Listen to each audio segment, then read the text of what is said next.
Greetings and salutations, my fellow whalers waiting for the Wellerman come. It is I, Eric J. Chucky, joined as always by the boy. Hey! This is the Two Nerds Podcast.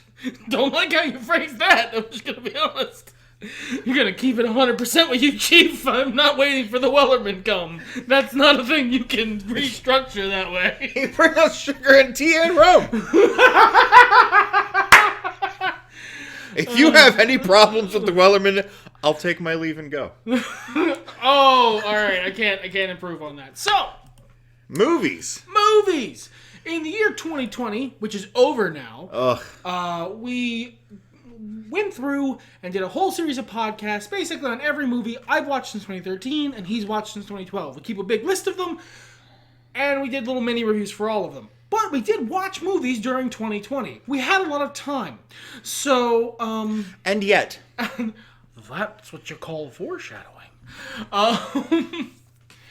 It's a secret tool we'll use later, Maxie. What was the voice?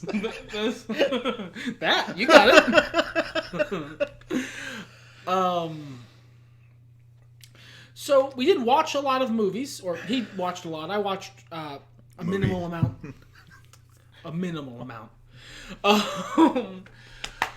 But we're going to catch this up, and then the next time you'll get one of these is in 2022. It's sad. I like the year of D&D. I'm going to miss the movie homework year. Yeah, but this is like a capper. Like the capstone to movie homework year. It's the final one. We waited till 2021 to record it. That was intentional, definitely. And we've watched, it is all the movies we watched in 2020. We're going to talk about them. It's going to be great. Yeah. Yeah, it is going to be great. So your first movie, it happens way the fuck later. Let's start with me. Yeah. Most of this is going to be you. I don't watch movies. I'm making it a goal in 2021 to watch more.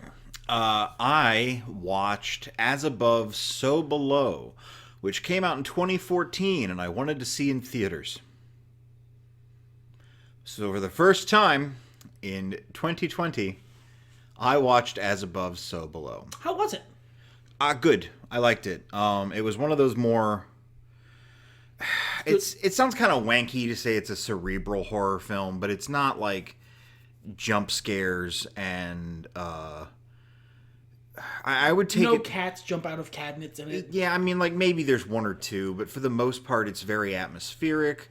It has a lot to do with symbology and, like, a sort of suspense-like psychological horror. I think if you want to get the full effect out of this movie, you will want to watch it in front of the TV in the relative dark. Okay, yeah, there is a class of horror movie. All right, there's two versions of that. There's a class of horror movie that's only good in the dark at night because it doesn't work otherwise. And then there's a class of horror movie that's good all the time, but is best experienced in the dark at night. I watched this movie across the room while doing something else in medium light, and I still thought it was very interesting. Okay, so it's the second then. That's cool. That's cool. I really enjoyed it. The quote I chose was, "The only way out is down." That makes sense given the title. I don't know what this movie is about at all, and I still don't. Great review. That's not a joke. I kind of want to watch this. Yeah, sure. I would have explained more, but you've asked me not to, so here we are. Then I watched, and I'm going to say the full title but once, because what a terrible title for a movie. What a terrible choice for a title. It's a fine title for a movie. It's a bad title for a movie. It's a bad title for this movie. Birds of Prey and the Fantabulous Emancipation of One Harley Quinn. I liked this movie. Well, you guys have already seen the 2020 in Review podcast. This was like my favorite movie of the year. I watched it twice in theaters. I would have watched it more, but you know, we all had to live in our houses for a while. Yeah. I didn't see this movie. I am given to understand by people whose opinions I trust, not just white, but others, that this is a You don't trust my opinion on movies. I trust your opinion on certain movies. That's fair. But this is a really good movie. Unfortunately, I'm never going to be able to enjoy it. I really love the character of Cassandra Cain. I really love her story, her arc, and if I'm being perfectly honest, I was a kid when X-Men Evolution was on TV. There's a part of me that always is going to like an X-23, even if it's a Batman one. I just... that the character that's on screen isn't that character, and it makes me so nerd butthurt that I know it would affect my ability to enjoy the movie. And that's a problem for me, but it's not one I'm able to fix, so... The shortest way to explain why this movie is good is the staff embracing the kind of manic fun that the Harley Quinn movie should be. I see you say that. Funny thing, the title says it's a Birds of Prey movie.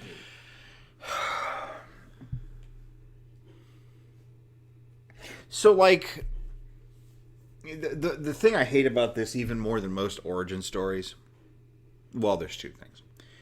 Thing one, this is a Harley Quinn movie.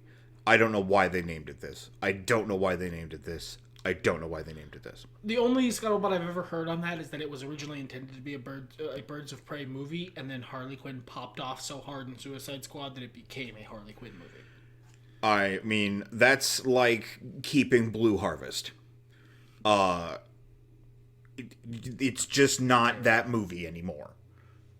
We don't need to use the working title or the fake title or whatever. That's asinine. It's a Harley Quinn movie. The Birds of Prey aren't really a thing until, like, the last 3 minutes of the film. Well, I mean, like, a lot of... you know what? No, I was going to defend it, but even in superhero origin movies, they're usually a superhero for at least half the movie. Yeah, and, like, if you want to, like, angle it, they're together for the last part of the last act of the film. Yeah, I think the minimum requirement to qualify for a team-up name movie is that, at the very least, you have as much team-up time as the Avengers. Sure. I think half the film's a good watermark. Yeah. But whatever. I mean, I like the Birds of Prey in this. I like the roster they chose for the Birds of Prey. I like what they did with Black Canary. She's cool. She's apparently... Like, I love Dinah as a character, but apparently this character is Dinah's kid, which, you know, works. I that think works. She's still Dinah, but it's implied that her mom was also the Black Canary. Yeah, sort of a Silk Spectre 2 thing. Yeah. I think Black Canary has some of that. I'm not super familiar with the character in comics. I know her mostly from animation. I think she's pretty cool. I think this version of the character is interesting. I don't know if it's my favorite, but she's cool. She's cool enough. She meets the bar. She's at least as good as Star-Lord. I mean, look, that's all you gotta do. Yeah. But I thoroughly enjoyed the film and would recommend it. That's really cool. I want to exist in a universe where I am not a complete pedantic asshole who can enjoy this, but I don't yet. Maybe someday. The quote I chose was, "Isn't this fun? It's just like a sleepover. We should order pizza. Make Cosmos." You don't need to put more effort into the accent than the actress did. It's no, she's actually doing it in the new movie. Oh, well, that's +1 from Suicide Squad. Yeah. Hey, we match up. You want to start first here, my buddy? Well, I mean, yeah, sure. Might as well talk at some point, because I don't have a lot of movies. First movie I watched was actually into February. It was Rogue One, a Star Wars story. It was the last movie in our big Star Wars catch-up. No, second to last. Yeah, we caught Solo after this. For more on the Star Wars movies, you could check our Star Wars podcast that we we talked about Rogue One there. Yeah. This is, the quote I chose was, "Your behavior, Jen Erso, is continually unexpected." And you? I picked "Look for the Force, and you will always find me." I don't remember the context of that quote. I remember the context of mine. My favorite character in the movie said it. K2SO. Oh, yeah. I was gonna make a joke like the mean guy, but then we watched Sonic the Hedgehog in the theater. Yeah, this was in February 23rd. This was the last movie I saw in a theater this year. Look at his furry fucking chest. I saw this movie explicitly because they went out of their way to make it twice. That's really impressive. I am stunned. Good for them. that shows a lot of commitment to doing the thing right. And to my vast surprise, it was actually a really fun movie. It wasn't like the best movie ever. It was middle of the road in terms of quality, but it was super fun. Like, it was having a good time, and it didn't take itself too seriously, which is important. I feel like, and we did a podcast. Actually, we did a podcast on this and Birds of Prey, a dual podcast around this time last year. So if you want more in-depth thoughts on this movie and Birds of Prey, you can go watch that. Like and subscribe and comment. Also, I've got a Patreon, and you should buy my book. Speaking of which, it's been a while. Rob is good. Rob is good. If I had children and I had come to terms with that regret, if they liked this movie, I'd be fine with that. I'd be fine with this being the movie that was constantly in our VCR, forever hearing the lines quoted again and again. That's a really nightmarish scenario, so I'm not going to think about that. Yeah. The quote I chose was, "I'm the donut lord, you son of a..." I liked it. It was a quote about the movie and a quote in the movie. Yeah, there you go. May 25th for you. March 2nd for me. I watched Birds of Prey again. Psychologically speaking, vengeance rarely brings the catharsis we hope for. I'm not going to talk about it again. Moving on. It's still good. March 17th, the short at the beginning of Onward was Playdate with Destiny. Very little was said in the short. It was one of those wordless ones. I chose why. It was cute. It was about Maggie Simpson. This was rather noteworthy as it was the first Simpsons short since Disney's acquisition of Fox. Yeah. Yeah. There you go. Several moments after that, I watched Onward. I am a mighty warrior, was my quote. This was the Pixar film with Spider-Man and Star-Lord, and they go on a quest with legs. There is a version, like... The weird thing is, I had no desire to see this movie. That is weird. Because this sounds, on paper, like a movie I should be chomping at the bit to see. I like both main actors. I like the premise. I like the art style, even. It looks nice. It's got a Pixar mom in it. It's got a Pixar mom in it, so she's carrying a dump truck of an ass around. But, like... She doesn't have to carry that weight.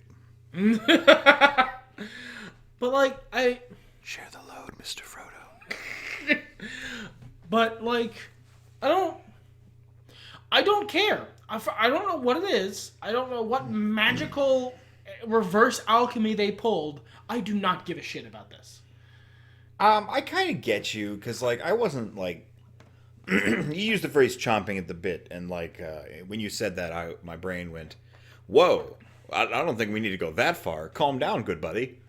Because I wasn't exactly, like, out of my mind wanting to see this. I was like, it looks cute. I like to go to the movies. My girlfriend wants to see it. Awesome. Fine. What a fine movie to go see. And I really enjoyed it. But, honestly, I would rather have the expectation of, this looks pleasant, and get to enjoy it genuinely, perhaps more than I thought I would, than to be, all hype, rock hard and fists pumping, only to not quite be met with that energy. It's on Disney Plus, I believe. I would recommend giving it a watch, both to you, the listener, Ultima Dragon, and you as well, the boy. 2021. Yeah. The year of watch more movies, dumbass. This is... I have all these services which have movies that I have access to. So Netflix, Disney Plus, Amazon. I'm a complete consumerist whore. I have access to all of these. I even have Hulu. But I don't watch any movies. I feel like I should watch more of them. Yeah, you could do a lot worse than this. Easily. I would actually say Birds of Prey is more of a risk than this. This is a fucking bunt. Fair enough. It'll go fine. Are we caught up to you yet? Nope, we sure aren't. Nope. In my bedroom, in the dark, watched Teenage Mutant Ninja Turtles on my phone. Because I love the movie, and I need to watch it again, actually. It's been too long. From March 25th of last year. I guess it's kind of dumb to lose money on a business just because you miss your father. No, it isn't. I don't need to talk about this movie more. You guys have seen these previous podcasts. Yeah. I don't think he needs to talk about this movie more. No. Then I watched Glow, the story of the gorgeous ladies of wrestling. It's a documentary, not the TV series, about the actual Glow Federation and the women within it. Very interesting. It's something good to have on in the background. I don't think anyone needs to like commit their full attention to this. You know? The only thing I had was snark, which was, I mean, nobody really committed their full attention to the Glow Federation. Doing it to the documentary would seem odd. It was the 80s? Yes, they did. Yeah, they did. But it's very interesting. As someone who loves wrestling, like as a concept,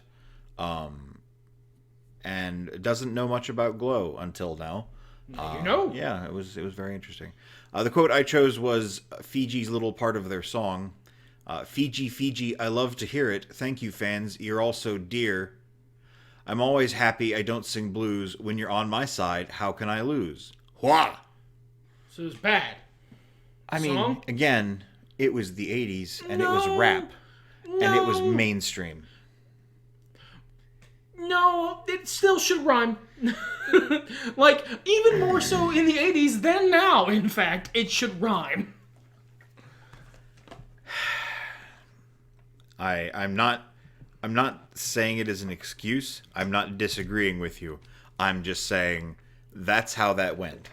As a connoisseur of late 80s, early 90s commercials, while there are great people in the field, the greatest mistake anyone ever made was letting white folks rap. I think we can move on. Jesus, you poor bastard. I watched John Mulaney, The Comeback Kid. Numbers, the letters of math. I talked about this a couple podcasts ago because I've seen this. Yeah, I might have talked about it at the time. It was funny. Have you been on Tumblr? You've already read it. Hearing the delivery is important. It is, yeah. Then I watched New in Town, also a John Mulaney stand-up bit. It was as if a ghost had been trapped in my belly and finally flew out towards the light. I'm playing with markers and I oughtn't. I always look at the boy for this, but they're in front of me. I'm gonna move them now. I wasn't gonna say nothing. No, I'll shame myself, thank you. Also a good stand-up special. What can you really say about a stand-up special? This should appeal to most audiences. Normally I try, because I've done these a few more times than you on this series of podcasts.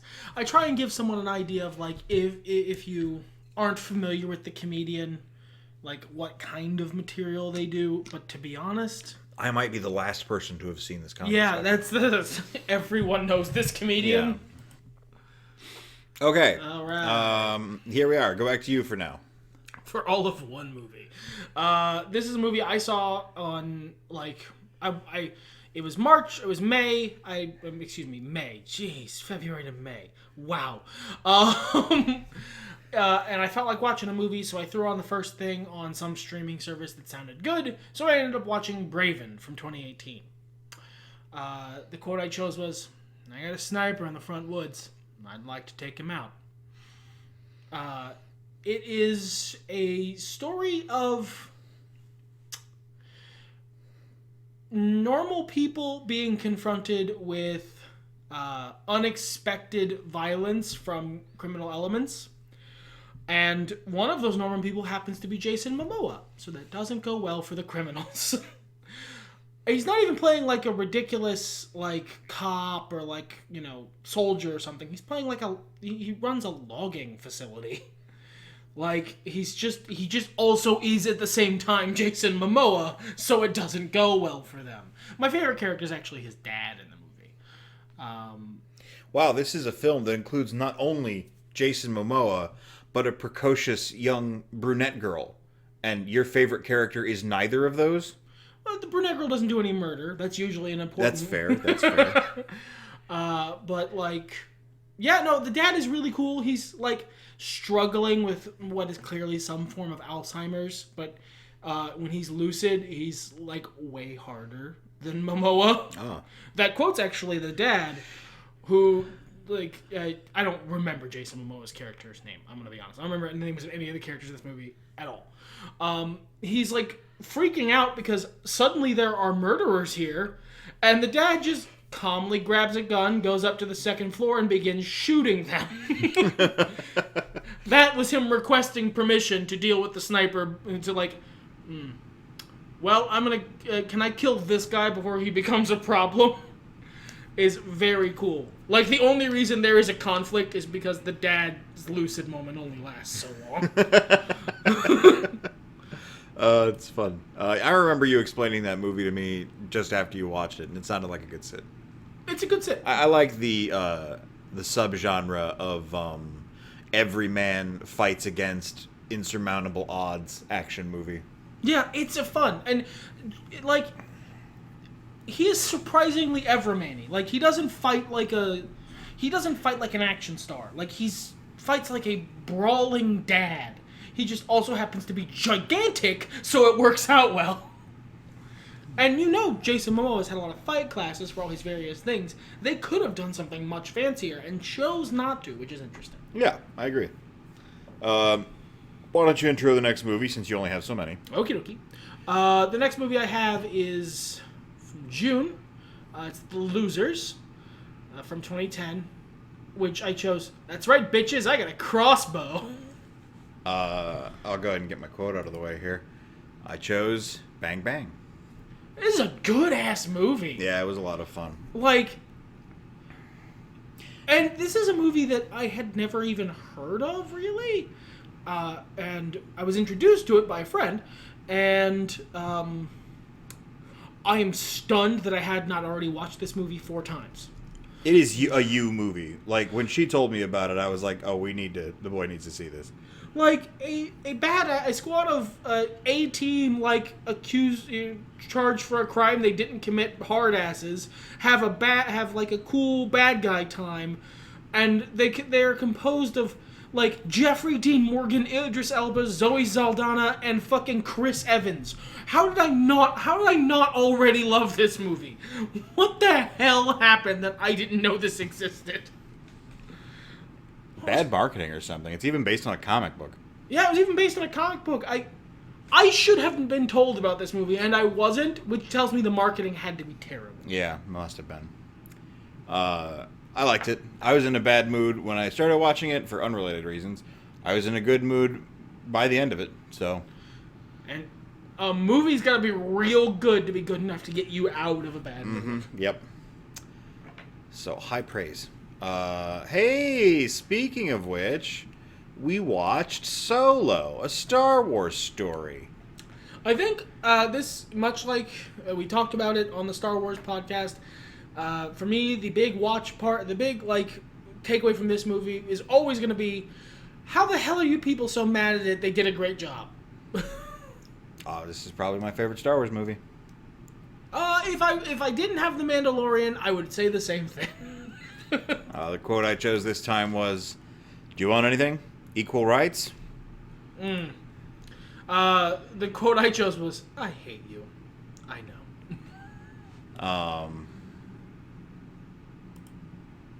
I think we might match up again, do we? No! Unfortunately, I watched The Kid, which was sold to me and my girlfriend as a Western movie with Chris Pratt in it. And it was delivered as a really boring adaptation of the Billy the Kid story, where Chris Pratt is a rapey guy who has brain damage. He is in it, just not as any of the principal characters. The quote I chose was, "Listen to me now, there's about to be a gunfight." Because it was stupid. It sounds stupid. It was. I mean, like, the movie's worst sin is that it's boring. The acting's pretty good. You know, I find that often with Westerns. Normally they're very competently made, fine movies that happen to be goddamned insufferably boring. Here we go. But, And now we come to what is basically the rest of the movies I watched this year. We finished Star Wars. Yes. We watched all the Star Wars that there is. So we started from the beginning and have been watching the MCU. We didn't get all the way through it in 2020, but we're going to go ahead and just go through these. We're not going to do a separate MCU podcast when we're done, because we've talked about these movies so goddamn much, there's not a point. Yeah, and I don't think it's... I mean, there's some things that are different on this review that we'll mention as we go along, but, like, it's not the same as us finally getting to talk about all the Star Wars movies. Well, Most of these movies we've done fucking podcasts on already. And, I mean, besides that, I love these movies, but they're not my childhood the way Star Wars was. Sure. So, like,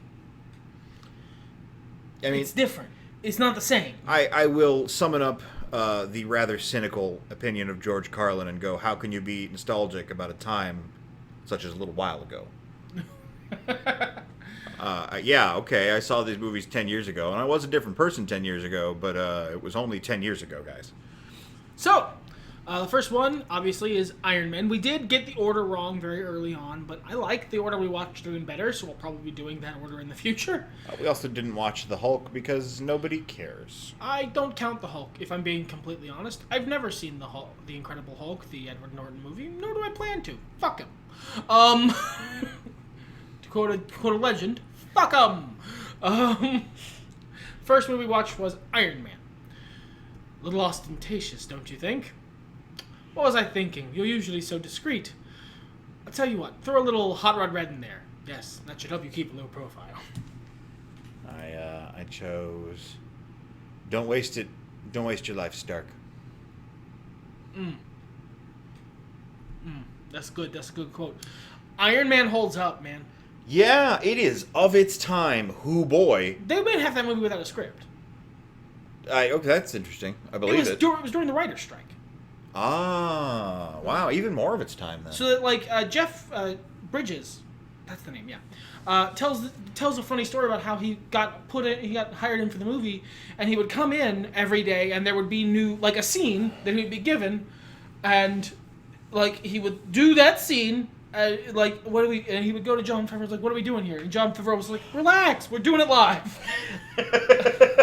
Fucking Jon Favreau. Like, and you can see that when you're looking at it. A lot of it is carried on the back of Robert Downey Jr. being charismatic, but not as much as you remember that being. No, yeah, he's not Iron Man yet. No, he's pre-Iron Man Tony Stark until the end of this movie. But he is Iron Man for about half the movie, as we discussed before. Sure. But he's not the role you remember him as. He doesn't really get into that until the Avengers, I think. Iron Man 2. A little bit, yeah. He's going through a lot in that movie. Yeah, he is. But yeah, it is of its time. It almost feels like a period piece of 2008, 2007, thereabouts, you know? Yeah. But it is still good. You know, it's fine. It's one of the better Marvel movies. It holds up surprisingly well from being from fucking 2008. Then we watched Captain America, the First Avenger. Which is not the right order, but most of this we got right in order, so I don't care. I mean, you know, these early ones, it doesn't really matter so long as you watch them all before the Avengers. Yep. The serum amplifies everything that's inside, so good becomes great, bad becomes worse. This is why you were chosen, because the strong man, who has known power all his life, may lose respect for that power. But a weak man knows the value of strength and knows compassion. I respect you for not doing the accent. I forgot what the accent was. I chose, and I'm not going to do the accent in recompense. Whatever happens tomorrow, you must promise me one thing. That you will stay who you are. Not a perfect soldier, but a good man. No, I still like this movie a lot. Yeah, same. It is a period piece, and it's a fairly optimistic one. Oh, sure. Like, it definitely doesn't address the darker aspects of that time or World War II in general, for the most part. There's a little bits of it here and there, but it's a Captain America movie. Give it a break. Yeah, I mean, I think if you're going into this going, oh man, we're going to get a real look at the gritty underbelly. No. No, you're not. That's not what people are here for. That's not what I wanted out of this movie. The movie gave me what I wanted. It gave me a very good origin story for a character who I came to fucking adore. Much more so than I did just from the comics. And I've told that story a few times on this podcast. Yeah, I mean, I think most of the MCU mainstays. It's one of the things that I forget and then have a little panic attack about is that I don't really actually really like most of the characters in the MCU that much. Their comics adaptations, yeah. I mean, like, well, and like historically, like even like I'll watch a movie and go, oh yeah, I like all these guys. But if you were like, hey, who's your favorite? I would go, none of them. None of them are good enough to qualify for that echelon of my favorite. I think the MCU is adaptation distillation at its finest for the most part. I agree. It takes these long, sprawling history characters who have existed sometime since like the fucking 60s, and it distills them down into an essence that's really powerful and really makes you love the characters. I like Iron Man and Captain America a lot fucking more now than I did in 2008 or 2011. Yep. Agreed.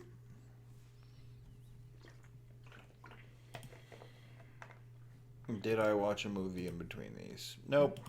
Alright, so our next movie is Iron Man 2. My quote was, "I double cycle." You what? You told me to double cycle more power. Good advice. You sound pretty spry for a dead guy. You too.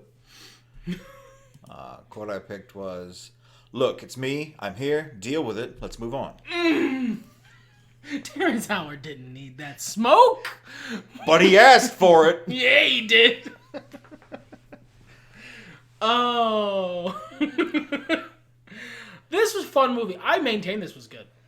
Like, I was really... Because I'm a defender of this movie, which is largely regarded as one of the lesser of the MCU movies.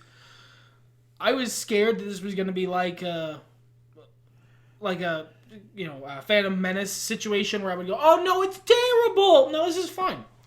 It's not, like, amazing. I really wish they had done more with Whiplash than they did. The ending fight is bad. Yeah, that's fair. That's just fair. The ending fight is bad. And it's bad and rushed, and it's certainly not up to the quality of the rest of the MCU. I will say you this. If this were an episode of the Iron Man TV show, it's a fine episode. Mm-hmm. It wouldn't stand out. It's fine. It does its job. But because this is a feature, no, fuck the feature length, that's not even part of it. Because this is a movie, because I had to pay $10 to see it mentality, I have to sit down and pay attention. There's not commercials for me to get up and have a pee break or whatever. Natural ebbs and flows. It's a little boring. It takes a while to do what it's doing, and then once it finally does it, it doesn't do it. I like the personal story of this movie. I like Tony's arc in this movie enough that I don't mind the fact that it's the big action set piece isn't really up to snuff. And Don Cheadle. He helps. Don Cheadle is just one of the best recastings in Hollywood. Look, Terrence Howard is one of the few times they've gotten the initial casting for the MCU wrong. I'm really glad he decided to be a dick about more money, because we got Don Cheadle in recompense, and Don Cheadle is great. In fact, the acting is probably where this movie is the strongest. Yeah, that's why I love it. It's the acting. They don't exactly do... Tony Stark isn't an alcoholic at any point in the MCU. That's not a part of his character. But they do a twist on the Demon in the Bottle, Demon in a Bottle story arc that I really love. And always have.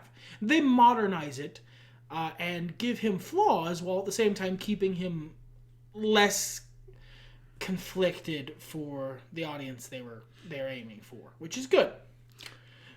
I also say this as someone who has come to appreciate the character of Nat. I still don't like her in this movie. Well, she's partially an antagonistic force in this movie. I don't even know that... I think she wasn't her character yet. I think they still weren't sure what they were writing exactly. No, I feel like they got that in the Avengers. Yeah, and I think that's part of the problem, is that it's who is this bitch? Like, she's a little... She's playing the character they told her to play very well, but they weren't sure who that is yet. Yeah. This has nothing to do with Scarlett Johansson. No, she's a great actress. But this is not the worst movie either. Like I said, the acting really holds it up. It's incredibly well acted, and that's you know what. If there's anything that I come back to that I was wrong about, the final fight is not great. I wish they had done more with Whiplash. I feel like Mickey Rourke had a lot more under his belt with that character. This is one of the many times that I actually hold with the pop culture, snarky observation that I have grown tired of. That it would be kind of nice if they would stop murdering all their villains. I would like to have seen Whiplash come back for something later, but that's not really how the MCU rolls. Certainly not back then. No, more so now. They get it more now. Yeah. I think they maybe consider a bit more carefully what they do or don't want to do with characters. Like, Baron Zemo would definitely have died in this era of MCU. Sure. Oh, delightful. Next movie is Thor. This is where we got the order swapped because they came out in the same year, and this was before we started checking the list before we watched the movies. So we got everything swapped around. We just kind of wanted to watch Thor. Yep. You better call. This is the quote I chose was, "You better call it Coulson because I'm starting to root for this guy." I was in the bathroom during that part. I chose, "You're a vain, greedy, cruel boy." Fire.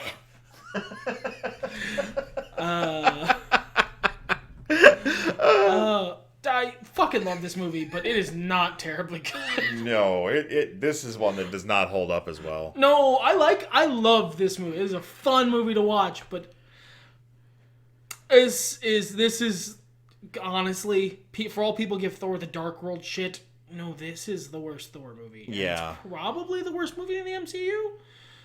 I can't agree with that yet because the movie I would contextualize as the worst movie in the MCU is the next one we have to watch. That's fair. The worst we've seen so far. Sure. In our rewatch. That doesn't mean it's bad. No, it's a lot of fun, but it's fun as shit, and it's out there, and it's so Shakespearean. It so leans into the Shakespearean nature of Marvel Comics Thor, and it has a lot of fun nods in it, but this movie is better if your dad has put it on USA on a Sunday afternoon and y'all are doing. You know what? Shit. That is the vibe. It is a Sunday afternoon TNT USA movie. Now, I will say this: the easiest way I can sum up what's wrong with this movie is that they dyed Chris Hemsworth's eyebrows. And if you let that mindset take you forward, you will see what's wrong with the movie entirely. I mean, so those nitpicks are funny and everything. But it's not that and the Dutch angles that are the problem. No, it is partially the fucking Dutch angles. Because you don't notice it until it's pointed out. Bullshit! I didn't notice it until it's pointed out. Let me put it that way. I was taken away by the movie, and I watched it 2-3 times before you were like, "Oh yeah, everything's a Dutch angle," and I went, "Do what now?" And then I went, "Watch." And then I pointed out at the beginning of this rewatch, and then you had to sit there as we fucking were a part of the East India Trading Company for a while, where there were so many Dutch angles. It was like watching the 60s Batman. It was ridiculous. The director must have something against tripods with 2 even legs. It is the most ridiculous thing. Every damn scene is at a Dutch angle until halfway through the movie. I think the worst part of this movie is that with the script it was taking itself way too fucking seriously. This movie needed a Taika Waititi. This movie needed to, Thor 2, we'll get there, has a better script, so it lives up to that level of self-seriousness. Sure. This movie had a Taika Waititi tier script without that level of without that level of irreverence, and it doesn't work super well. Also, man, they were fighting the Jotun for way longer than I remember. Yeah, that fight goes on a lot longer than I feel like that's a third of the movie. That fight, you remember that was 4 seconds of fight, and Yeah. then Thor shows, and then Odin shows up and goes fire. But like, no, it's like 10, 15 minutes. It's a cool fight scene, but boy howdy, I don't know that we needed all that, but it's a fun movie. We were kind of shitting on it, but it's not bad at all. no, it's just not as good as the rest of good these. as the other ones. Please continue to take point because I watched other movies this year. Okie dokie. The next movie was The Avengers from 2012, and the quote I chose is, "Not to men like you. There are no men like me. There are always men like you." I picked Phil. His first name is Agent. I love this fucking movie. I have problems with this movie. I know you do, buddy. I know you do. And we will never agree on this movie, I don't think. I think there's not like understanding to be reached here. We just fundamentally disagree on this movie. I love this movie. This is a great fucking movie.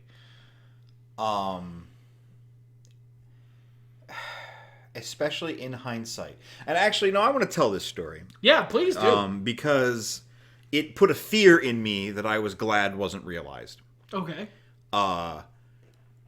When I watched this movie the first time, my criticism was more over the pacing, I guess.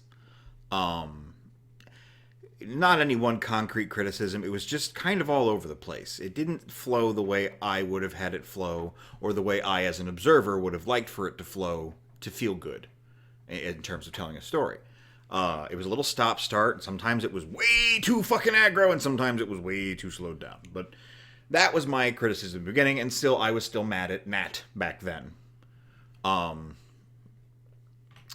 This time watching it, in a time where I was no longer surrounded by Buffy humor, the Whedon came out real hard in the script, and it was like being slapped in the face with the late 90s. See, I don't see that. It has about the same quip-to-minute ratio as your average MCU movie. I'm not talking about the quips per minute. This is not a measure. It is the type of quips. It is the way the humor is presented. It is I can see that ginger beard scripting all this shit. And I know it wasn't just him. There were other people involved. But, like, he has that quality to his dialogue, and it showed through here. And I don't know, I didn't feel as good about it as I did when I watched it the first time. It really stuck out. And the other big thing was the character shift. Because instead of the Hollywood writers they had on previous films, they got a comic books guy. Not that Whedon's not a Hollywood writer, but he also is a comic books guy. Very much so. Instead of following the MCU versions of the characters that they had established, he yanked them back hard into comic books territory. I just never agree with that.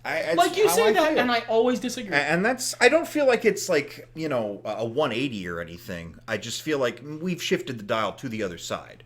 It's past the middle.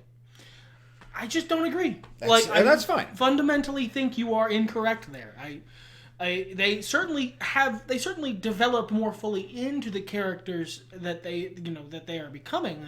They develop, but I don't feel like it's a step backwards or a step towards comics so much as it's sort of maturing into like less initial outing, more adult versions of these heroes. Well, and perhaps in that sense, you are benefiting from, I don't know exactly how you'd quantify it, but either as the way you're watching the movies or taking in the bigger picture on everything, whereas I am taking each movie as it comes and not so much thinking about, well, this happens in the next one and it ties together pretty well.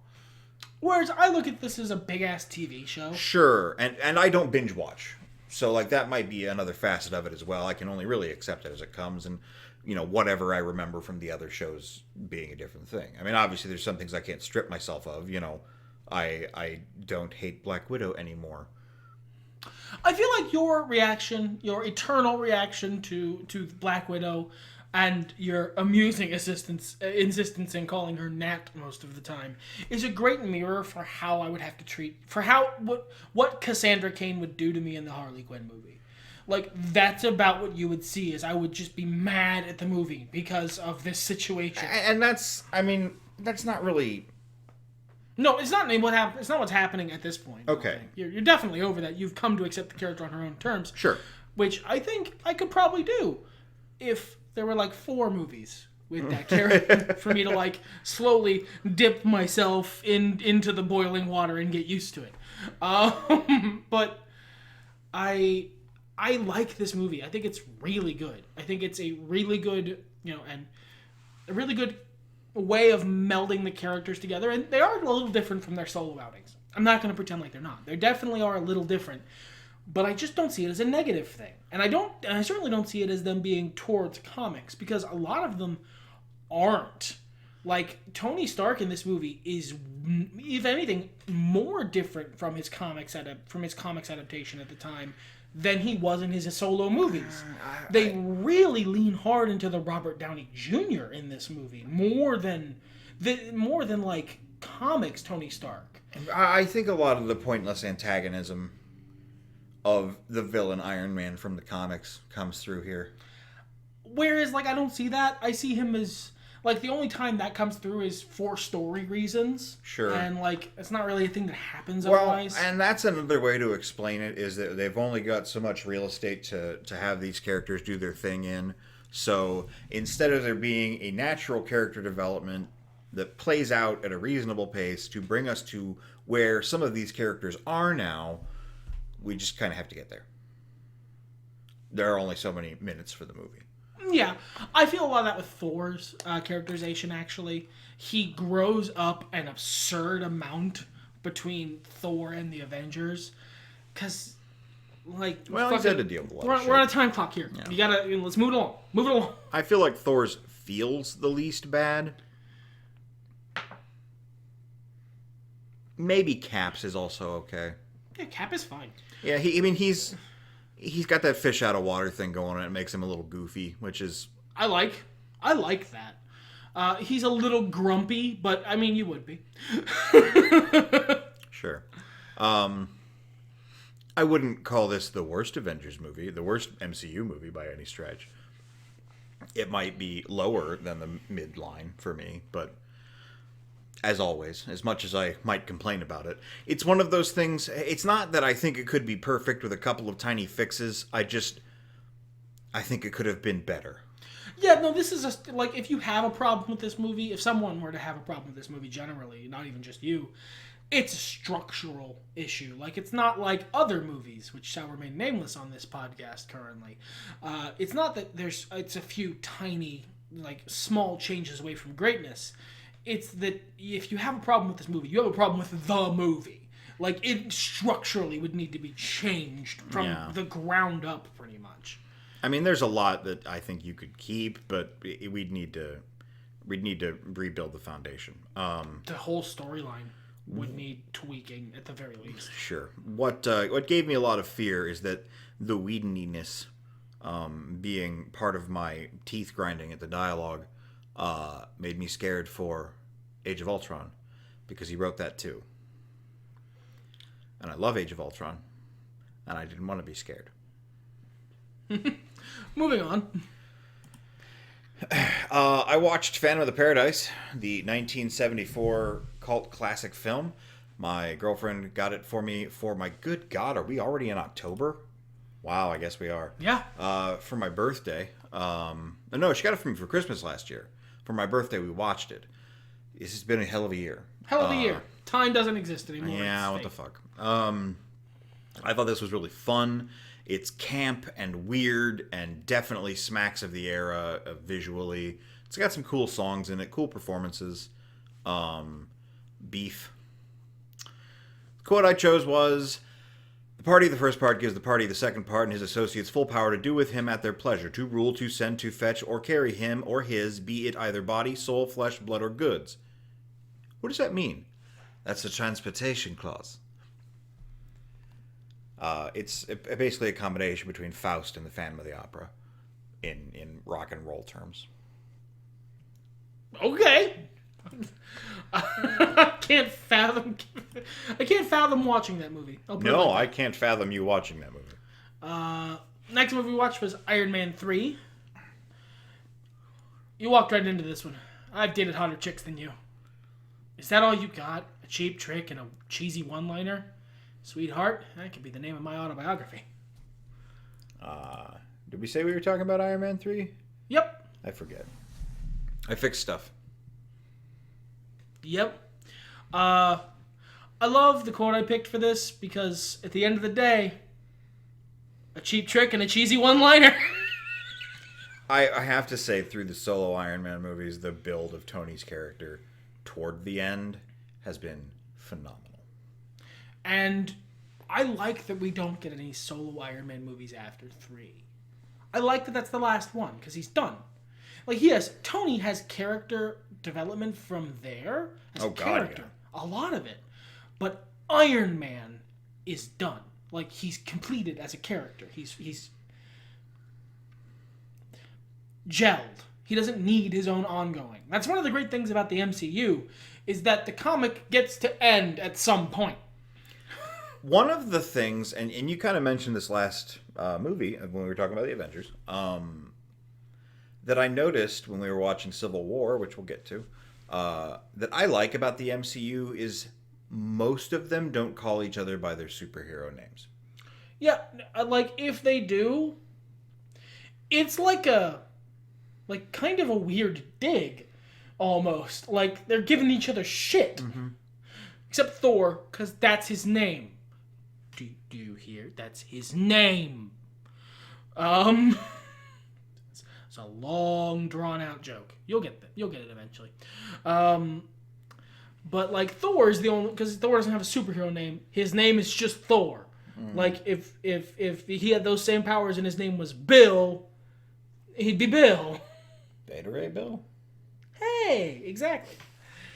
But yeah, I like that. I like that they don't call each other by their...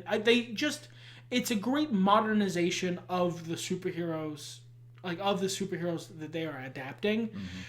And a really good part of it is that characters get to keep their development for the most part, and they get to move forward, and they get to end.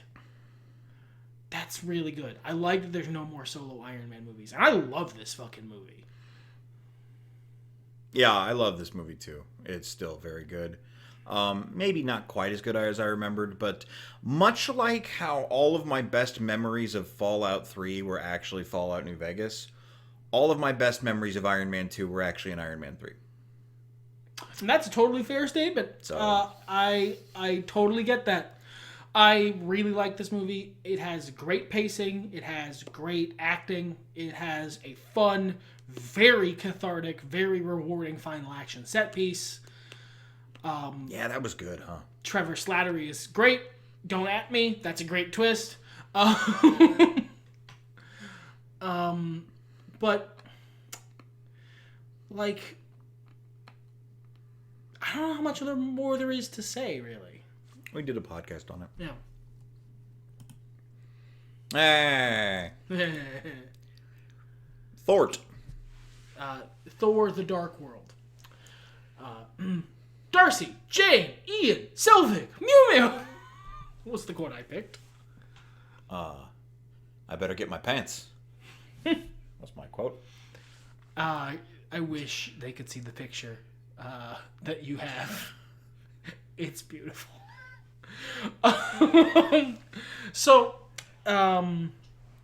This is the most serious MCU movie. The MCU movie that is taking itself the most seriously of all of them by a wide margin. It has the fewest jokes. It is the grimmest movie. I think maybe Doctor Strange. I think I will be vindicated on that point when you watch Doctor Strange again. Okay. Maybe I was just having a bad enough time that it wasn't funny. But like it's just a very self-serious affair.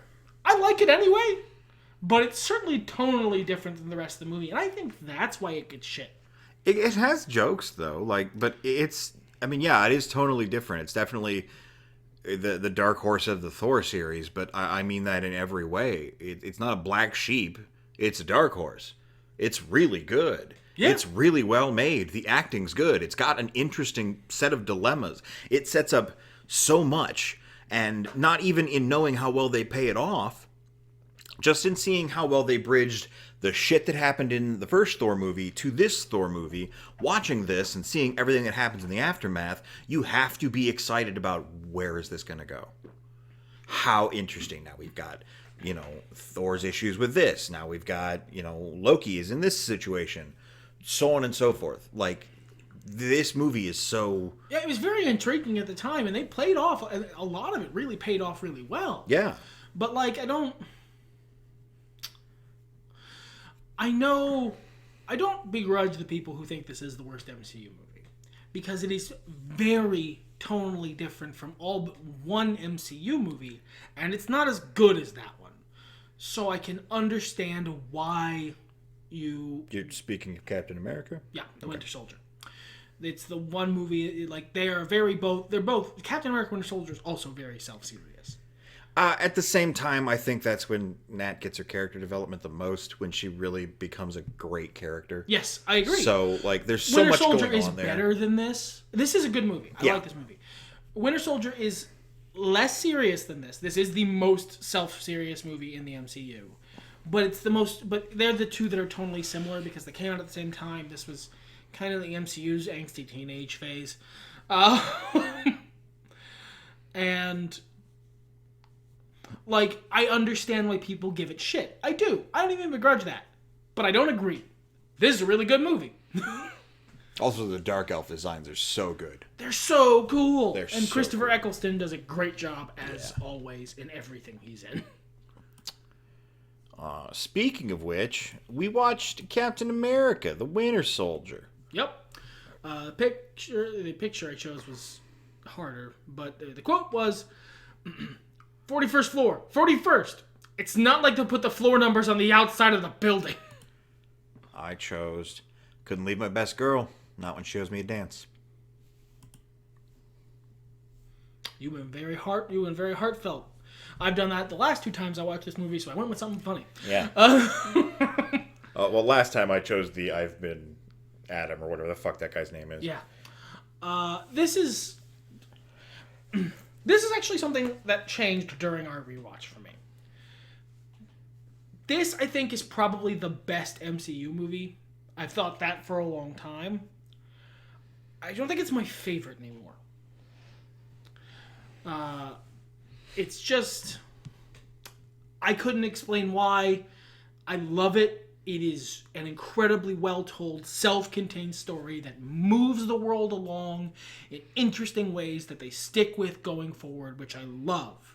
I love all the characters in it. I love the characters they introduce. I love the Falcon, and seeing him is super great.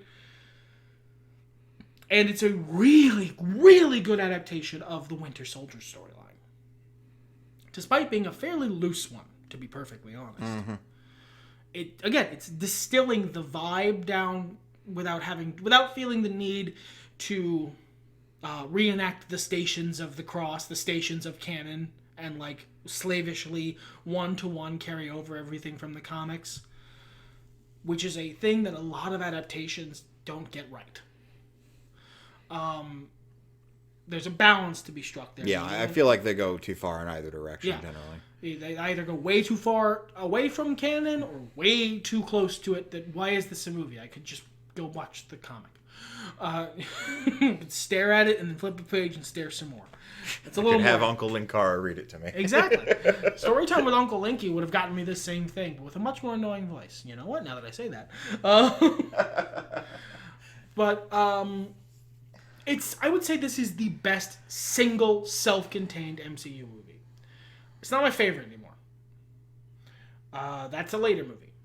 And that might change as we continue watching on. But right now, my favorite is probably Endgame. But I want to re-watch it before I nail that in. My favorite of the current rewatch is Age of Ultron. It's so good.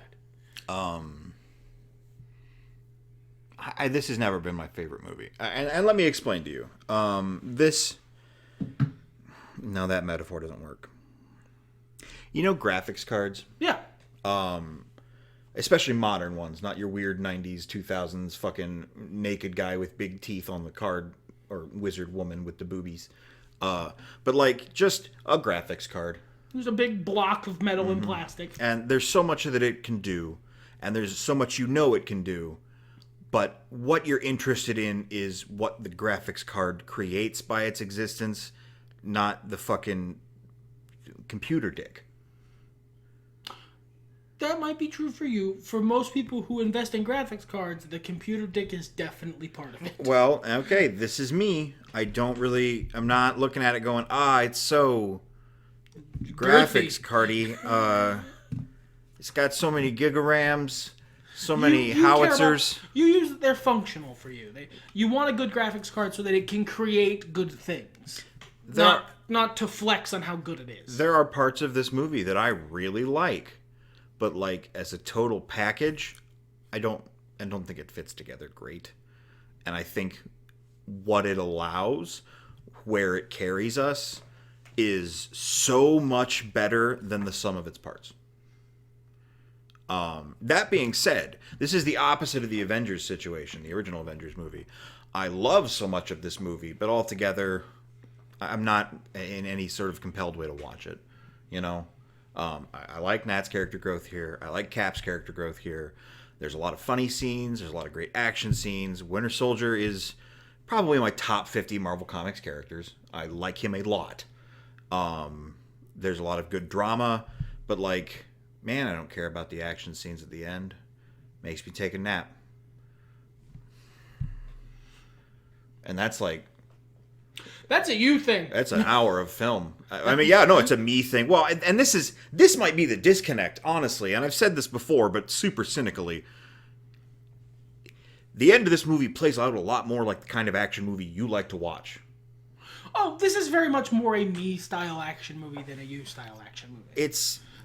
Thor Ragnarok is a you-style action movie. Sure, right. It's bonkers. Whereas this evokes like Jason Bourne levels of serious infiltration. Bourne, like a Jason Statham movie. Sure. Like it's one of your Jasons. It's very serious. It's a political thriller. Yes. Almost before it's a superhero movie. I would maybe agree with that, yeah. I love that. But certainly if you're not a huge fan of political thrillers... Fucking Anthony Mackie. I love him. And still. Yeah. Like, if you're not a huge fan of political thrillers, this isn't going to be one of your favorites. No. It's a really good political thriller. And I suppose that's the thing to give it credit to. I don't really care about action, thriller, political thing, but I really like this movie. Yeah, it's a great example of the genre. Yeah. And there's a big superhero punch-up in it. Sure. Several. Let's see what's next here. Kids and Cretins. I watched Halloween Town for the first time in my life. This is a 1998 Disney children's movie about Halloween. What an excellent and misleading way to describe Halloween Town. I feel like I've done a good job, actually. Whatever you can fucking come to expect out of that combination of words, you're gonna get ballparked. It's fair. Oh, that Luke dude, he's turned into such a wiener, was the quote I chose. This is a fucking great movie. No, this is a terrible movie, but it's real fun. I think it lands somewhere in between great and terrible. But not mediocre. It is No. It is the pink of, it is the magenta of movies. It is between great and bad, but it's not the thing that's actually in between those two. It's something else, and you gotta figure something else to put there. I had fun watching it. I'm glad I watched it. Moving swiftly along. Oh, God, we come to the thing I wouldn't shut up about last year, and probably for a long time to come. You say that. You have spoken about this maybe 3 times.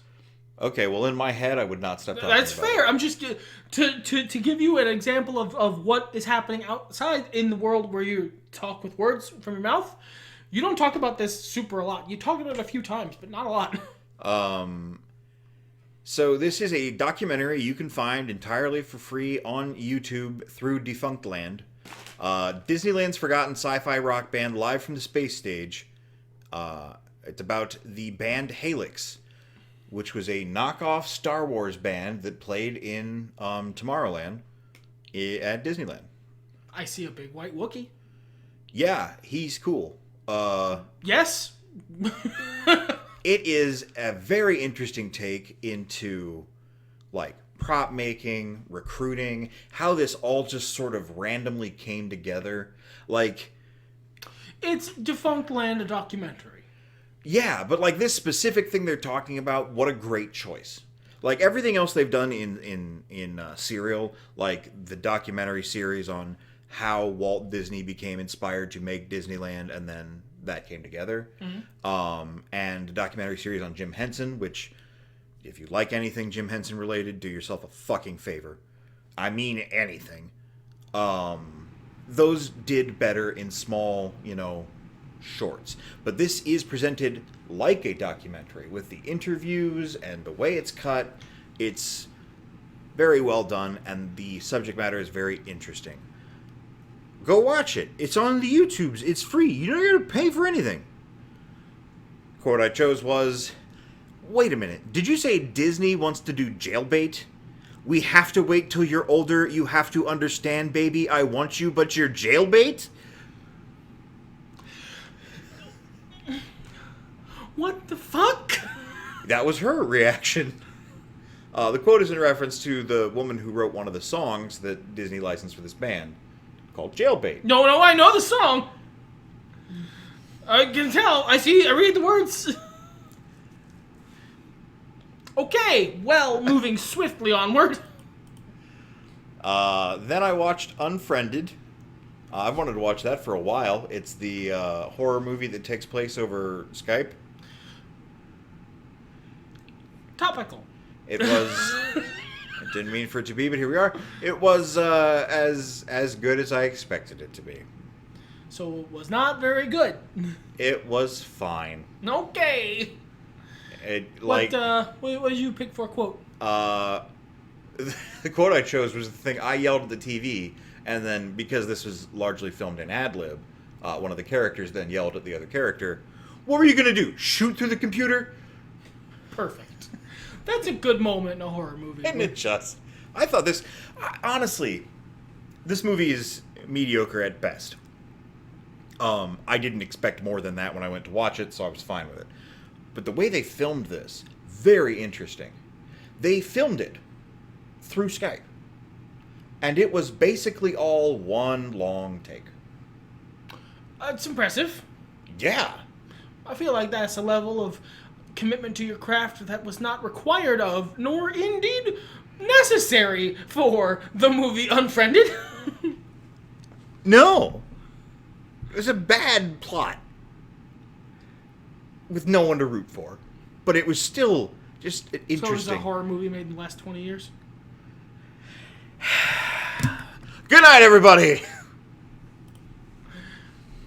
Yeah, now we watch something fun. Yeah, we watched a fun thing. We watched Guardians of the Galaxy. Question.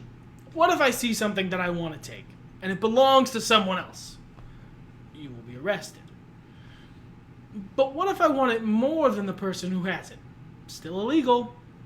That doesn't follow. No, I want it more. Do you understand? A quote I chose was, "Captain's gotta teach stuff." Oh. This is the podcast that named the trope. Yeah. We made a whole trope about not doing any podcasts like Guardians, like the podcast for this movie, because we just sat and did the movie, but worse, at a microphone for like an hour and a half. The summary I can come up with is the thoughts I had after watching it that still holds true to this day. This is the new Star Wars. I have to agree. This movie is fucking astounding. It's fun. It's got heart. It was so unexpected. It's got action. It's got cool sci-fi shit. I could watch it a million times. Great characters with great character development, and all of them, none of them are boring. There are no characters in this movie that suck. No. There are people who suck, but that makes them great characters. And that's a very different thing. And that's really fucking hard to do. I don't want to gush about this movie too much because we literally named a trope after not doing that. But it's really good. Guardians of the Galaxy. Watch it! Speaking of things to watch.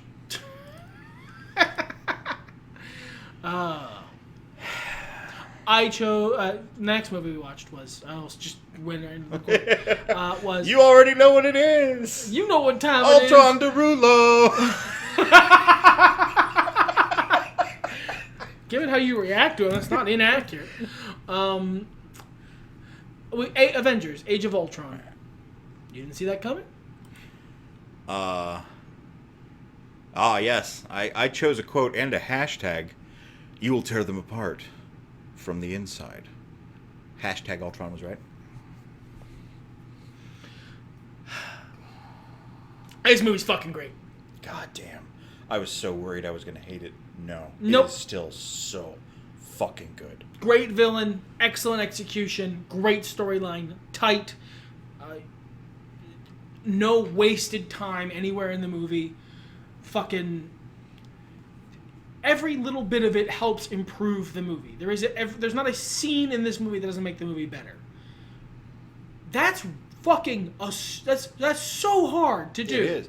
Well, and this was the first movie, or not the first one, but this is one of the first movies that had the full MCU going forward support staff, right? Yeah. So, I mean, like, there's a reason that the films got better just before this film. I think Winter Soldier was the first one. It was. That was the first film the Russo brothers were on. Thank you. I get the Russos, otherwise known as MCU Jesus, to fucking Hat Man's MCU God, Kevin Feige.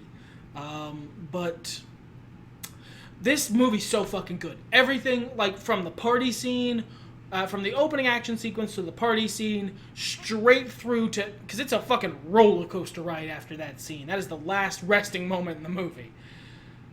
Until you get to, like, later. But even that's not a restful moment. It's still fraught with a lot of tension. You're allowed to go pee once the city takes off. But it's a brief window. Yeah. And you're still going to miss shit. So, like, this is... I rarely... So, I'm kind of an arrogant person. I'm working on it. I'm working on it. I never. I know for a fact there is no universe where I could have made this. With $1 bajillion, an infinite budget, and being able to cast any actors in the world, and absolute creative control, there's no universe where this is something I could never have done. And that's true of a lot of movies, but it's very true of this one. I don't know how they did it. I fucking don't get it. I think I could have, but it would have had to have been under those circumstances, like right place, right time, right wind resistance, happened to have an idea, the person who was in charge of reining me in had the day off. There's a lot of factors that have to come into play. Like, this is... there are a lot of movies I feel like I understand how this was made. I could probably, if I went to film school and got the actual skill necessary, have pulled something like this off. Not this. I don't know. Fuck. I don't know how they do it. Well, see, I do have that show on accident. So. Also, how did they do it? Well, how would I have done it? We need you to make an Avengers movie. I hear you. But I see this budget you've given me. Uh-huh. Can I make an Avengers movie? It's secretly Final Fantasy VI. Oh, that's a self-drag. Sure. Can there be a sexy robot in it? I don't see why not. It's if I am pitching to the guy who does all those Hollywood pitch meeting skits. Would it be hard to put a sexy robot man in it? Super easy. Barely an inconvenience. Yeah, it's good. It's a good movie. Not a good movie was WNUF Halloween special. The quote was, French Johnson makeup is safer than masks and it never impairs vision. And it's hypoallergenic too. What the fuck is this? So, I'm going to go all the way through this because I don't recommend you watch it. Okay. Except for one specific, like, cross-section of people that I happen to fall into. Okay. Basically, this is roughly 30 minutes of fake news footage of people going into a murder house and, like, exploring the ghostly legends. Turns out there are no actual ghosts. Spoiler alert, it's a crazy religious cult who is trying to erase Halloween. They love the Jesus, not the satanic ritual of putting on a bunny costume and going door to door for Reese's Pieces. Satan would do that. Satan likes Reese's Pieces. Who doesn't like Reese's Pieces? I'm telling you, that's a fucking... I posit whoever doesn't like Reese's Pieces is the real Satan. God, I feel like we could get really deep in on that. But that 30 minutes is preceded by... Oh, no. Roughly the same amount of time, maybe 15, dedicated to fake news stories in a fake newsroom. And interrupted by, throughout, roughly, 45 minutes of fake Halloween and other commercials. All of it made to look like it came out in the 1980s. These fake Halloween commercials were so accurate, so good, that if I had inserted them into one of those old commercial compilations that YouTube has? that we watched, building up to Halloween, no one would have fucking known the difference. Nice. Also, as an aside, speaking of late 80s, early 90s commercials, Boglins are coming back. Great. Great. A+. Thanks, universe. I needed a win. So if you really love 1980s Halloween commercials and you would like to see them made well by people who are not actually advertising anything, and also aren't in the 1980s. This movie came out in 2013. this is the film for you. Also, there's some sort of plot, almost. That sounds terrible. I've sat through worse. That doesn't mean anything. Ouch.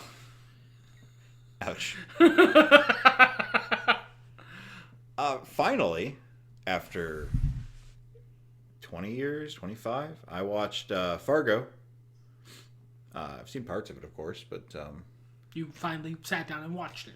like you would, this has to be for somebody who knows me as a fan of Peter Stormare and fucking what's his name with the face, the other guy in the movie. No, I'm gonna let you figure this one out. Steve Buscemi. There you go. And William H. Macy. You would think that I would have seen this film. But you didn't. I hadn't. And now you have. Now I have. What'd you think? I liked it. Nice. It wasn't quite as strong as I thought it would have been, but I think that might be Seinfeld is unfunny. That's a reasonable expectation.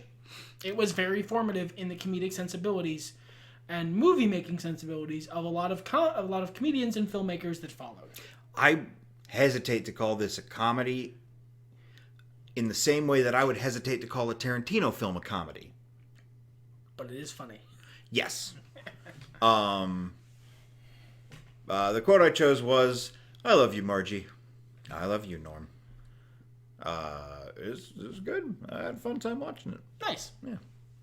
Man, the car driving scenes brought me back to childhood in the winters of Ohio.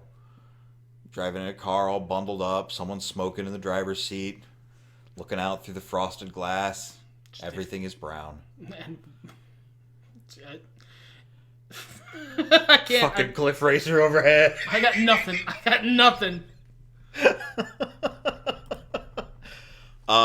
Then I viewed The Disaster Artist.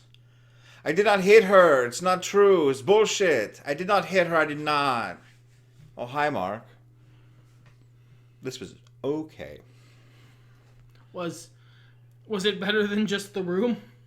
Yes. I posit that the reason I didn't care that much for this movie is that I can tell James Franco is acting, whereas Tommy Wiseau is Tommy Wiseau. He's never acted a day in his life. And I know enough about Tommy Wiseau that, like, this... I am the person who doesn't remember jokes right. Right. like you're the person who usually remembers them a lot better than I do. You deliver them the way they're supposed to be delivered, and the changes I end up making because of my bad memory end up fucking up the joke. That's this movie in regards to Tommy Wiseau's actual story. Like, it gets just enough wrong that it's not good anymore? Yeah. That's unfair. Unless you don't know shit about Tommy Wiseau. Then in I'm which sure case, this is fine. You will look at this and go, this cannot be a real thing that happened. They have to be embellishing something. No. They're the reverse. In fact, it sounds like they're removing stuff that they went, no one's going to believe that happened. They downplayed a lot of it. But yeah, like the worst of it is the fact that James Franco is acting, and no matter how good of an actor you are, you can't really embody that level of crazy. No, he's just so potent. Speaking of potency.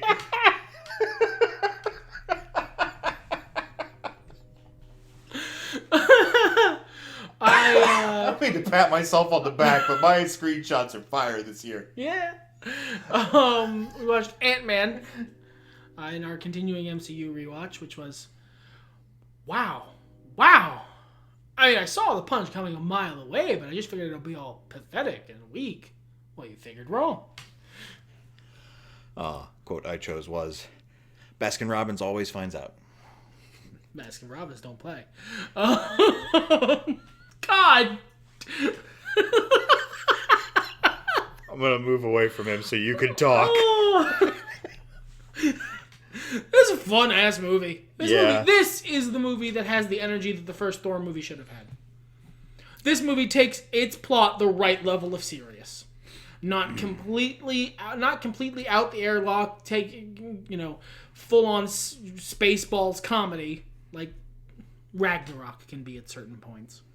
It's actually a criticism I have of Ragnarok. I'm hoping that the rewatch doesn't keep that, like, I don't still have that feeling. But takes it just seriously enough, while at the same time being very down to have a good time. That's actually the best quality of the Ant-Man movies, is they're the fun MCU movies. The MCU movies are already fun, and these are the extra fun ones. Yeah. They're like a nice, I don't know. But they still have heart, too. Like, I forgot how much heart Ant-Man 1 had. Yeah, Ant-Man 2 has exactly as much. So, I don't watch the Flash TV show. Okay.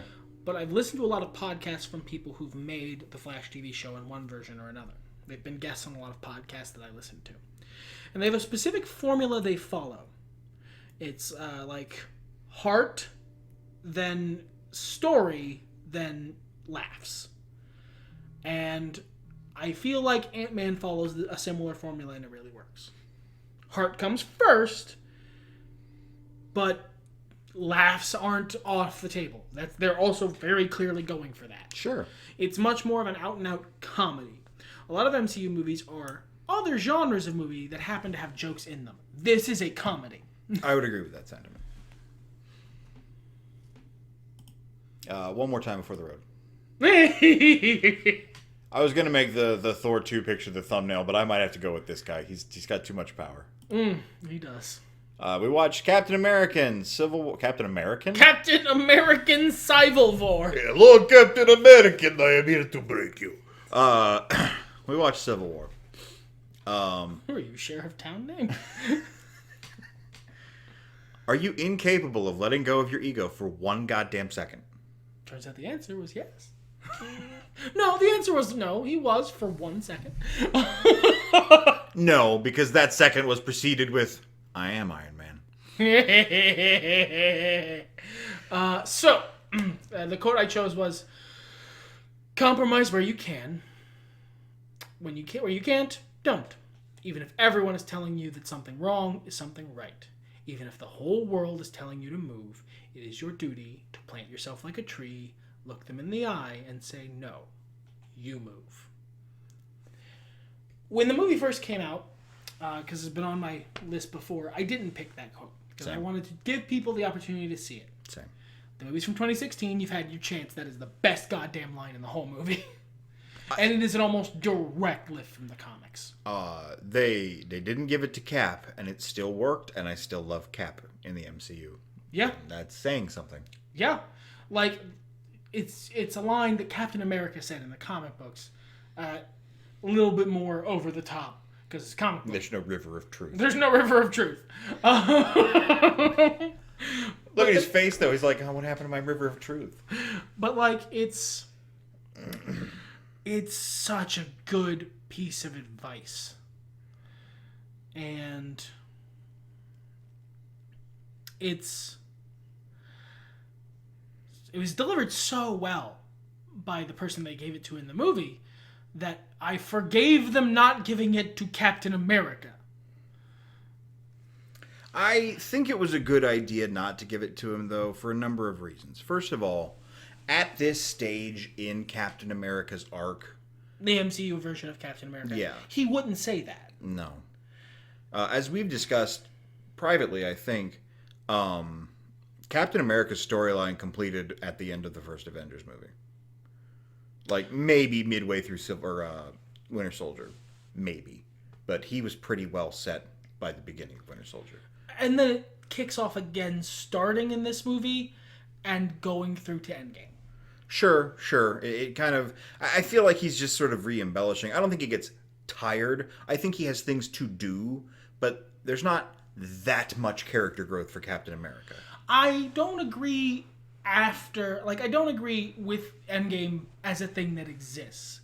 Because with it being exist and having the end of the character, visible for everyone, Captain America's story from this point, because you're right, Avengers, the beginning of Winter Soldier, Age of Ultron, that he doesn't really get much in Age of Ultron in terms of development.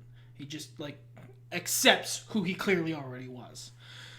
From the big dust up in this movie through to Endgame is one long story about a man needing to learn that sometimes you have to be willing to be selfish. You have to get a goddamned life. Whereas it's a great mirror, actually. I love that it's a great mirror to Tony's whole arc. Which, again, he's firmly established by Iron Man 3, and then starting at this movie, starting at the Russo brothers being in charge, his storyline is one long arc about a man who, despite what a currently very grumpy and being mentally affected Cap said in the Avengers, famously, was a guy who was definitely willing to sacrifice himself for the greater good. But ultimately was a guy who was very scared of not having done enough. A guy who is scared of not having helped people enough. Not having washed the red out of his ledger, as it were. Ultimately being willing to accept that that's not what it's about. It's about being willing to do the right thing in the moment. And just having to live with the results. Which is who Captain America started as. And Cap, there's a scene in the first Avenger where Tommy Lee Jones' character throws a fake grenade and Steve immediately jumps on it. He is self-sacrificial to a sabotaging, unhealthy degree. And he learns, starting in this movie, that that's not always, you shouldn't always be willing to throw yourself on the sword. There are times when it is right and just to do what is right for yourself. And it's the opposite lesson that Tony has to learn, and it works so well as a mirror for each other. Sure. I think it's done well to perhaps ease him into the concept of retirement.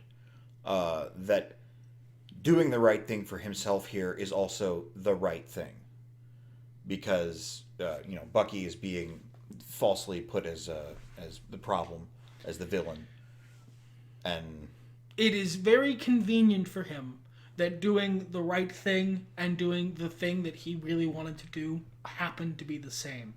But one of the best things about Captain America Civil War is that I fully believe that if Bucky had done it, he still would have fought for him. I think I do too. I think another good thing about this movie is that it really embellishes that Cap probably wouldn't have gotten to this point were it not for Nat and Falcon and everybody else who's got his back. He has a support structure. He does. I don't think he would have made anywhere near as theoretically selfish a decision if it weren't for the fact that people are going, no, it's fine. You're right. Go. And by the same token in this movie, Tony definitely wouldn't have made these calls if he hadn't been right on the psychological edge. His entire support structure is gone. The person he clearly cherishes most in the world has separated from him because he didn't keep a promise that he made. And then in the middle of that incredibly weak psychological structure, someone comes in with a scalpel-like strike to undermine him. Which, I have seen fan theories that lady, she works for national security. I have seen fan theories that she chose the moment she did specifically. And,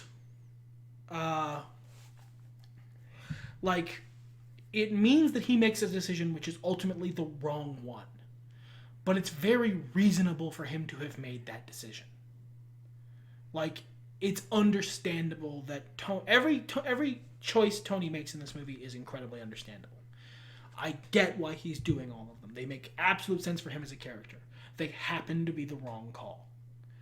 But I don't feel like I don't feel like they intentionally made him do stuff that was out of character to be the villain. No. And in the same way, Captain America made decisions that were in character. They happened to be the right call. But I don't feel like that would have changed his decision. It's a what-if scenario that doesn't exist, unfortunately, because I think that's compelling. I would agree with that idea. They're making What If the series. You never know. I think that's kind of a minor what-if based on what the broader strokes of that are, but... Hey, you know what? If the series goes on long enough, man... you got to come up with some shit. I like this film. Same. A lot. I think this film does better what Avengers intended to do. Break up the Avengers? Yes. No, have all these multiple people with these multiple storylines. And I stand by the fact that this is a Captain America film because Captain America's storyline is the central axle. And he is the one... in the same way, who would win in a fight, Superman or Batman? Whose comic is it? It's a Captain America movie because Captain America wins. In an Iron Man movie, he would have won. I guess that's kind of weird logic, but Captain America only won because he had help and Tony wasn't trying to kill him. Yeah, if Tony had been trying to kill him, Cap would have been dead in 4 seconds. Sure. I don't even necessarily think he wanted to kill Bucky. At the end there, he was pretty invested in it. There were parts of him, but I think he was very mad for a very understandable reason. Wanted to hurt. I've been there. I didn't say right. I said understandable. I would have felt bad about it in the aftermath. He clearly does. Does he, though? Yeah, watch the later movies. Yeah, I don't know if he does, though. No, I think, honestly, I think this serves as the best jumping point for the rest of Iron Man's character arc. I think everything he does from here on out is paying for bringing Spider-Man into this. In the Spider-Man movies and in Infinity War. And making peace with the decisions he has made. For better or worse. It's a nice cleanup. Yep. I think it was the last movie we watched this year, yeah? That was the last movie we watched in 2020. It's 2021 now, kids. You just listened to us prattle for an hour and a half about Marvel movies. And you'll do it again next year. But it will have to be all the way to next year. Until then, everything's better when nerds talk about it.